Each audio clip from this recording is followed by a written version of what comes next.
Agora é hora de entrevista aqui no nosso Jornal da Manhã. Vamos falar, gente, sobre um assunto muito importante. Afinal de contas, você que de repente passou um pouquinho do peso ou que tem preocupação com alguém que encara e enfrenta a obesidade, vai com certeza absorver as informações relevantes, porque amanhã é Dia Mundial de Conscientização da Obesidade. Vamos de entrevista.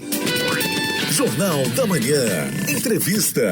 Período de reflexão e conscientização em uma doença grave que mata não só aqui, mas no mundo inteiro. Vamos falar ao vivo com o cirurgião bariátrico Nicolas Cruel. Gentilmente aceitou nosso convite para falar de um assunto tão importante. Doutor, obrigado pela presença aqui.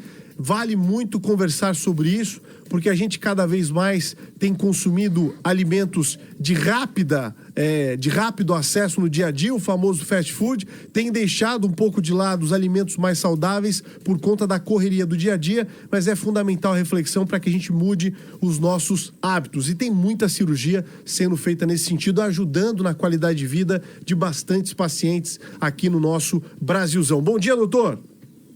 Bom dia, Polito. Muito obrigado pelo convite, pela participação com vocês. E vamos falar sobre obesidade, sobre gordofobia, os tratamentos, a má alimentação, né? Tudo isso. Essa questão da alimentação tem que estar embutida no nosso dia a dia, afinal de contas, as crianças estão absorvendo e tendo os adultos como exemplo. Se a gente segue uma rotina melhor, a criançada também vai junto, inspirada nos maiores dentro de casa, né?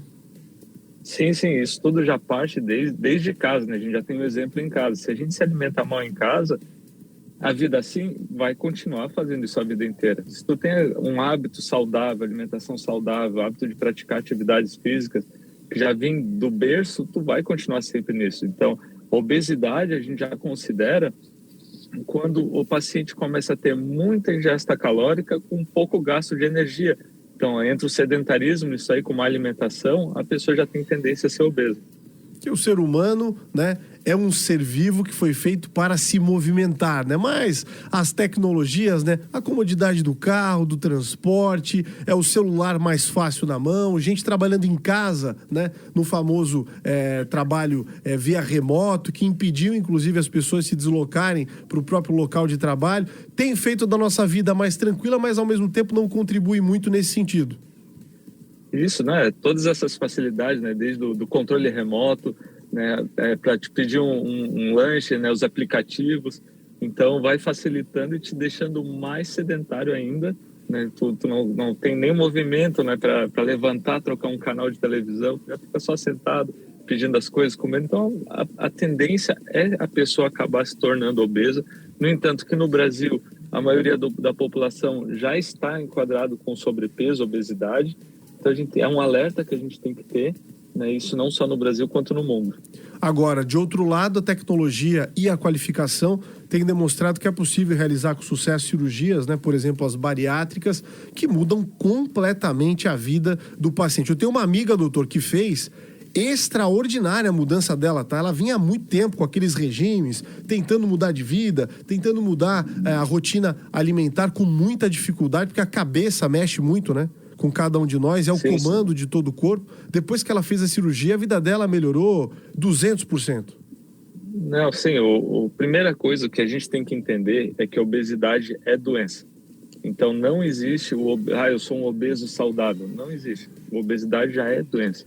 Claro, ela vai te trazer outras doenças, como pressão alta, diabetes, dores articulares, né? E tem tratamento como qualquer tipo de doença, desde ter tratamento com medicamentos, com nutrição, mudança de hábitos, até chegar à cirurgia.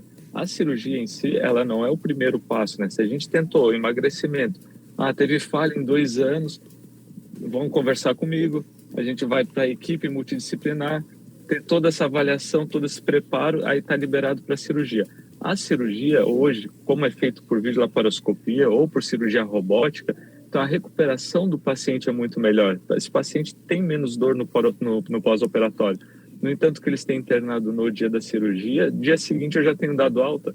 Então, isso melhora e mexe muito com o emagrecimento, com a autoestima desse paciente. Eu brinco que a autoestima vai lá para o céu, porque o paciente chega de um jeito, 3 meses depois está bem melhor, com 1 ano o paciente está voando, está sentindo super bem. Doutor Nicolas, bom dia. O Marcelo falando com o senhor aqui. Bem-vindo à Jovem Pan. Uma pesquisa que foi feita da obesidade, da gordofobia de 2022, lá pela ABESO, que é a Associação Brasileira do Estudo da Obesidade, mostrou aí com quase 4 mil participantes, né, que um universo de cerca de 85% dos entrevistados foram vítimas, sim, infelizmente, da gordofobia, que é o constrangimento por conta da doença. Infelizmente, a gente vive um país que tem uma série de questões que precisam ser corrigidas ao longo do tempo, são questões culturais, evidentemente, né? Mas infelizmente ainda tem esse preconceito bobo da sociedade com relação às pessoas que estão com o peso meio fora do que seria o normal. Ainda bem que nós temos todas essas técnicas e tecnologias que permitem, né, uma melhora na qualidade de vida, mas infelizmente a gente ainda vive esse preconceito bobo na sociedade, né? Sim, infelizmente tem. A gordofobia é um assunto sério, né, que a gente tem que tratar e evitar, né, essas polêmicas, né? Por exemplo, se a gente for ver, né, a gente começa fazendo a gordofobia desde a partir do momento que tu pega uma referência, né? Ah, tá vendo aquele gordinho ali? Então, onde ele tá, tu dobra. Então, a partir daí já começa essa gordofobia. Todo mundo tem alguma história de obeso que, principalmente, ficou trancado na catraca do ônibus. Então, isso tudo a gente tem que estar atento. Claro, hoje, né, as clínicas, os hospitais, eles têm que estar preparados para isso. Nós aqui em Florianópolis, na nossa clínica, ali tem a Casa da Bariátrica, é tudo preparado para receber esse paciente, para evitar esse constrangimento, desde a cadeira, para ser acessível, né, a balança também. Então, senão o paciente chega numa recepção, que é muito comum, olha assim uma cadeira pequena, ele já sabe, ali eu não vou caber, não vou nem chegar ali perto. Então, começa a ter esse constrangimento. Isso tudo a gente tem que evitar, é um assunto sério, né? Até recentemente teve um paciente, se eu não me engano foi em São Paulo, que não conseguiu entrar no hospital, chegou de ambulância, não conseguiu entrar porque não tinha uma maca preparada para esse paciente, não recebia. E, infelizmente, ainda acabou indo a óbito esse paciente, foi uma repercussão nacional. Então, a gente tem que evitar e cuidar para não ter esse constrangimento. Doutora, também o outro lado, né, impulsionado muitas vezes de forma equivocada pelas redes sociais, até de forma glamourizada. Eu não estou lembrando exatamente o nome daquela moça, que é muito simpática, inteligente, uma dançarina que está, obviamente, acima do peso. Não lembro exatamente o nome dela, mas ela deu um depoimento polêmico falando exatamente sobre esse assunto, né? Mas no sentido de que estava tudo bem, né? Pode ser que esteja realmente tudo bem no subconsciente, na questão mental que ela consegue lidar com o próprio sobrepeso. Mas ela em nenhum momento trouxe a relevância do debate nesse sentido, de que obesidade mata, de que é sim um problema sério e precisa ser contornado.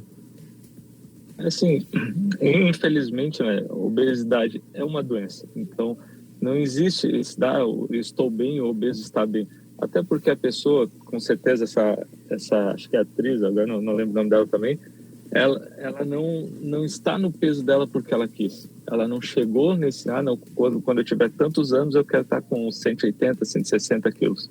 Então ela tem uma doença e isso vai acarretar em outras doenças. Daqui a pouco começa com uma pressão alta, com diabetes, dores articulares, tu vai ver o colesterol, triglicerídeos estão elevados, né, gordura no fígado. E como toda doença tem que fazer o tratamento, né? Desde do acompanhamento ali com o nutricionista, com o educador físico, medicamento, até chegar na cirurgia. Doutor, o primeiro passo realmente é identificar que você tem esse problema, conversar com o médico, ir ao profissional especializado para tentar encontrar as melhores soluções rapidamente? Isso. Né, para a gente entender a obesidade, a gente faz um cálculo, né, que é pelo índice de massa corporal, que é o IMC, onde a gente pega o peso e divide pela altura ao quadrado. O paciente que tem o IMC a partir de 30 já está obeso, né, já tem obesidade de grau 1. A cirurgia já é indicado para pacientes acima de 35. Então, a partir do momento, né, é uma pergunta que eu sempre faço no consultório para todos os pacientes. Pergunto para todos, é tu que quer? Porque a pessoa tem que entender e tem que aceitar e procurar ajuda. A partir desse momento, aí sim a gente começa a conversar e falar sobre a cirurgia bariátrica. Conversamos ao vivo com o Dr. Nicolas Cruyll, cirurgião bariátrico, trouxe uma série de informações, um pouco de conscientização e, claro, um alerta também para que a gente possa cuidar melhor sempre da nossa saúde. Afinal de contas, amanhã é Dia Mundial da Obesidade e reflexão é sempre válida. Obrigado, viu, doutor, por estar com a gente aqui. Ótimo fim de semana.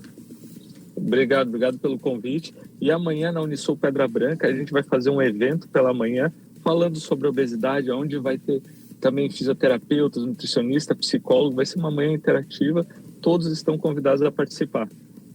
Obrigado, viu, doutor? Bom dia para o senhor. Legal, hein? Atividade para bater um papo sobre isso e, claro, buscar mais informações.